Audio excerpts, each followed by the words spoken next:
Hello everyone and welcome back to Education Unfurl EduU. Today we are going to discuss about wildlife, and to be precise, the topic for today is wildlife damage. Till now we have been learning about how the wildlife is being damaged by us. But today we are going to discuss or we're going to learn the opposite, that is how wildlife damages our things. Now what are these our things? We will see further in the further slides. So let us begin with this. Since years, the agriculture and the land use has been increasing. This increase in agriculture and the land use has changed the attitude of humans towards wildlife. That is, not all the animals are friends to humans, they are harmful too and can cause damage. In certain areas, the protection laws are even unprotected. For example, payments are often given for destroying birds that are considered harmful, such as the hawks, the owls that feed on the smaller birds. Shocking? Yeah, but it happens. With the increase in human population and the expansion of it, the wildlife damage issues have become more prominent. However, there are certain solutions that are thought to be in practice in broad sense, like modifying the habitat of those animals who are bothering us, or creating barriers or using repellents, and in certain situations, the worst of situations, the removal of animals is also considered to be important sometimes. So in this video lecture, we're going to talk about how wildlife damages our things, okay? And in subsequent video lectures, in further lectures, we will discuss the management techniques that are used to tackle those issues that are created due to wildlife. Like we will discuss about the chemicals that are being used, the repellents, the electrical appliances which are used, like fencings, etc. So now talking about the wildlife damage, there are certain bullet points under which we will be discussing it further. The bullet points are as follows: the predation and the livestock industry, the wildlife conflicts and the crop, the wildlife problems involving the forest and the range, and the non-agricultural wildlife problems. Okay, now let us discuss the first point, that is the predation and the livestock industry. The first bullet of it is carnivores' predation upon livestock. There are certain carnivorous animals which basically feed upon the livestock, and it is one of those earliest and the most sustained, widely recognized type of wildlife damage. In 1600s, the colonists offered certain amounts for destruction of the wolves and other animals to protect their livestock. In western states too, the timber wolf and the red wolf of southern area were eliminated for the same. There are certain species against which the most predator control is directed. For example, coyote and the golden eagle. Coyote is a kind of dog wolf and they feed upon the lambs and hence the damage is done. Same with the golden eagle, they feed upon the lambs. In Texas and in New Mexico, for in the case of golden eagle, if the evidence of the eagle predations are shown, the state governors then allow the ranchers to basically shoot or trap the birds, but the hunting by planes or by poisons aren't allowed to be used over there. We just talked about Texas and New Mexico, okay? Apart from livestock, the wildlife damages can affect the crops too. For example, birds. They can damage the fruits or the agricultural crops, okay? The incidences of such damages that are from the birds to the crops are increasing and are very high, and hence leads to huge loss to humans. As in this table, it is depicted certain birds, and then the food they feed on, and then where such incidences have been seen or noticed to be occurring at a very high rate. So first example is of ducks which feed on small grains in Canadian prairie provinces and California. The second example is of blackbirds which feed on rice and are seen in Arkansas. And then the blackbirds again that feed on the corn in and is seen in Ohio.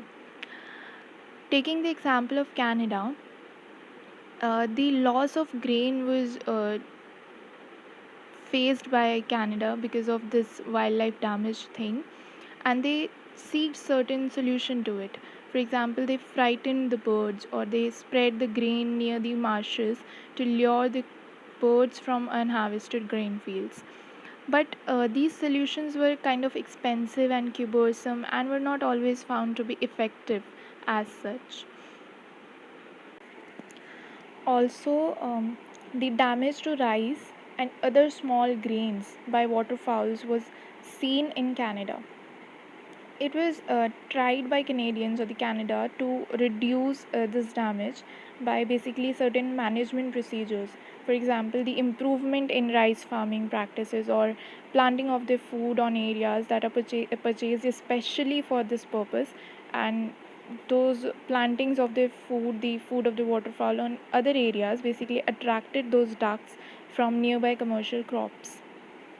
And to improve the rice farming practices, the creation of more continuous stands was there. The openings were reduced, that the openings that attract the ducks, they were reduced.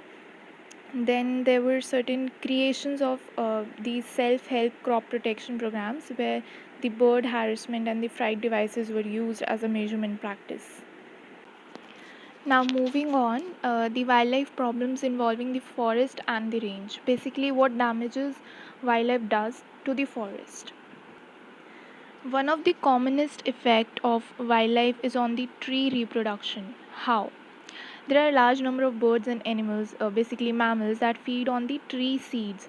So there are artificially seeded forest or the natural forest. In those scenarios, the reproduction is damaged by variety of small mammals because of their feeding on those seeds. For example, mice are there, chipmunks are there, squirrels are there, which feed on the tree seeds of these kind of artificially seeded or naturally occurring forests. And secondly, there are certain organisms like rabbits, the hares, which browse on the timber species. And other than that, the rodents basically damage the bark. The root damage is caused by the rodents. It involves basically the mice, the porcupines, the pocket gophers, etc. Also, there are certain organisms like deer and many ungulates which basically feed immensely on the forest. They feed on the seedlings, they feed on the saplings, etc. And hence, the damage to the forest is done by wildlife. Now, talking about the organisms which eat mostly the leaf and the stem, it includes rabbit, the meadow voles, and the pocket gophers, and ground squirrels as well. There are certain rodents also present which eat or they feed on the seeds or the insects in the forests. Now, taking the example of subalpine parklands of Rocky Mountains, they have two major consumers of vegetation. One, northern pocket gophers, and the second, the montane vole. In 1965, the summers basically, they consumed about 460 pounds of air dry herbage per acre per year. That's a basically very huge loss. Now, considering what all rodents can do that harms the forest, other than the consumption of herbage for sure, they can basically burrow, they can do the mound building, they can their food storage activities basically can also harm the forest, other than consumption of herbage. In California in 1958, and as an example, it was found that vole can destroy as much vegetation through these activities as in its food consumption. And hence, we can conclude that the native and the domestic animals both can affect the vegetation. So, now what do we do now? Basically, there is a process that we use to manage these kind of activities to minimize the damage. We can define what these effects are, basically what exactly is the damage. Then secondly, how are they occurring, how is the damage done. Then thirdly, the management practices have to be developed. That is the most difficult part of this process. The aim of such management practices is the minimization of rodents and the rabbit damage and to maximize the forage for livestock. Now, apart from agriculture, there are certain other things that are damaged because of the wildlife. The wild birds and mammals, they can act as carriers or reservoirs for certain diseases of man and domestic animals. For example, there are certain birds like starlings, the pigeons, they roost on the buildings, or they to roosting in the city shade trees. The control of such difficulties or such damages is basically ineffective and expensive. Now there are certain plane bird issues also there. Like in 1960s, a jet plane crashed at Logan International Airport, Boston, and there were certain many people who died in that basically crash. Why this plane crashed is not because of some technical issues on the first place. The issue was that a flock of starlings was sucked into the jet engines. Similarly, in Canada, Air Canada has records of strikes with birds and cost of damage repair. For example, in 1961, the highest strike rates that were noted were during the spring, and the greatest annual damage was about $350,000. By using the habitat modification techniques and other measures to disperse the birds from the vicinity of the airports, the damage was controlled, somewhat controlled, and the cost declined. Similarly, in US, there was a data that was given out that roughly stated that 1,000 bird strikes were recorded at 28 airports, the busy airports of US. In 1965, in US itself, 839 strikes were recorded, and the damage control took $4 to $5 million investment. So this was it. These were certain ways in which the wildlife damages us, the livestock, the agriculture, the natural resources like forest, and the properties too. In the next video of this series of videos, we will be discussing the management techniques that are used to tackle such kind of wildlife damages. These techniques that we will discuss will include all the chemicals, the repellents, the electrical appliances that are being used. It will cover the fencing part too. So if you like the video, please hit the like button and subscribe our channel Education Unfurl EduU for more such content. Have a good day, learners, and keep exploring. Thank you.